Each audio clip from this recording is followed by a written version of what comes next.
Bonjour chers amis investisseurs, comme chaque fin de mois, analyse du portefeuille long terme grandir avec le trading. En cette fin de mois de juin 2021, quand on analyse le CAC 40, on constate que le prix de clôture au-dessus de moyenne mobile, 10 périodes qui est croissante, donc on est toujours dans une phase très haussière, on est sur une base temporelle mensuelle. Le prix vraiment a fait un fantastique recovery, c'est pratiquement du 1,5 fois le plus bas de la crise Covid. Donc on sent un petit ralentissement, mais on est toujours au-dessus de la moyenne mobile 10 périodes. On peut s'attendre effectivement à peut-être une correction avant de repartir, c'est tout à fait possible. On peut aussi latéraliser.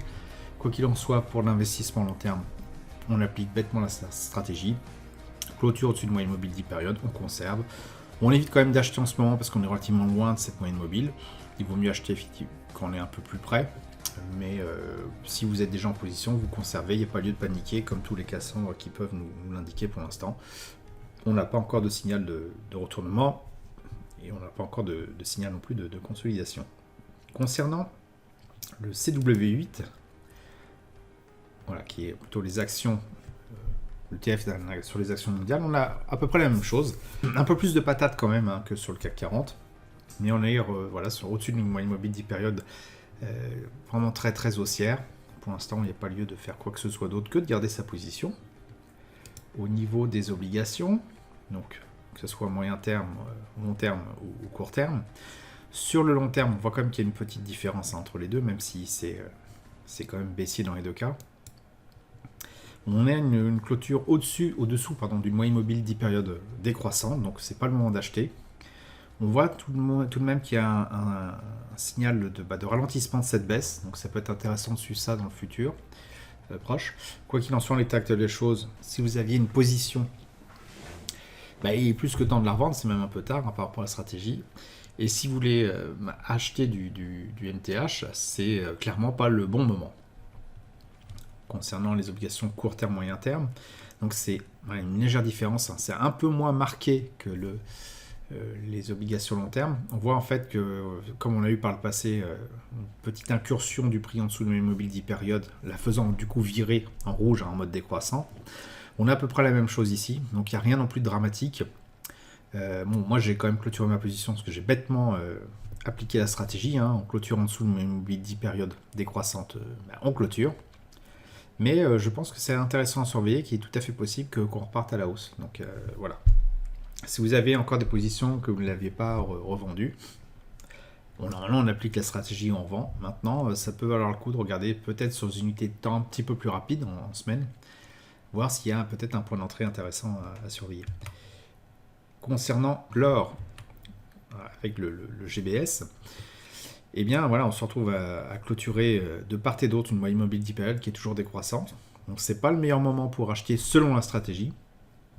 Certaines personnes disent que l'or est fini, que de toute façon ça ne sert plus à rien. Bon, ça fait comme quelques milliers d'années que ça existe et qu'on s'en sert, qu'il n'y a pas trop de problème avec lui. Disons que pour certaines autres personnes, penchant plutôt pour un scénario d'inflation galopante à venir, quand on a ça, c'est un peu comme les soldes. C'est le moment d'acheter par petites touches. Donc c'est tout à fait possible effectivement de faire ça. Maintenant, si vous appliquez la stratégie purement et simplement, vous avez une clôture en dessous de moyenne mobile 10 périodes décroissante, vous n'achetez pas. Et si vous avez une position existante, vous la revendez. Concernant les matières premières, donc on a eu un gros boom, certainement lié à la reprise économique. Voilà, on a quand même depuis, on était à 320, là on est pratiquement à 440. On a quand même bien augmenté sur cet ETF qui représente les matières premières hors métaux précieux. Donc pour l'instant, on clôture au-dessus de moyenne mobile 10 périodes croissante, qu'il n'y a pas lieu de revendre, malgré la baisse qu'on peut constater là. Il faut vraiment relativiser, c'est une très forte hausse, donc c'est tout à fait logique qu'il y ait, même ça, qu'il y ait une consolidation. Parce que c'est une consolidation, c'est pas non plus une chute, une consolidation pour l'instant.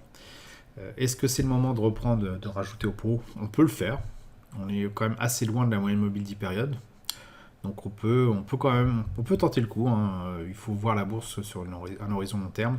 Maintenant, c'est toujours mieux quand même de prendre ses premières briques, ses premières actions, ses premiers ETF, lorsqu'on vient de passer sur une moyenne mobile 10 périodes croissante, qu'on vient de s'écarter de la zone de danger. On peut aussi faire ce qu'on appelle du dollar cost average, des CA, en achetant régulièrement, tant qu'on est au-dessus des moyennes mobiles 10 périodes, une petite somme de TF. Moi, c'est ce que j'ai tendance à faire plutôt sur les actions plutôt que sur la matière première, mais c'est tout à fait possible de le faire aussi sur ce type de titre. Voilà, j'espère que vous avez apprécié ce petit point mensuel rapide. Si c'est le cas, n'hésitez pas à mettre un pouce bleu pour m'encourager à continuer. Abonnez-vous à la chaîne YouTube pour ne rater aucune nouvelle publication. Je vous dis merci et à bientôt sur le blog.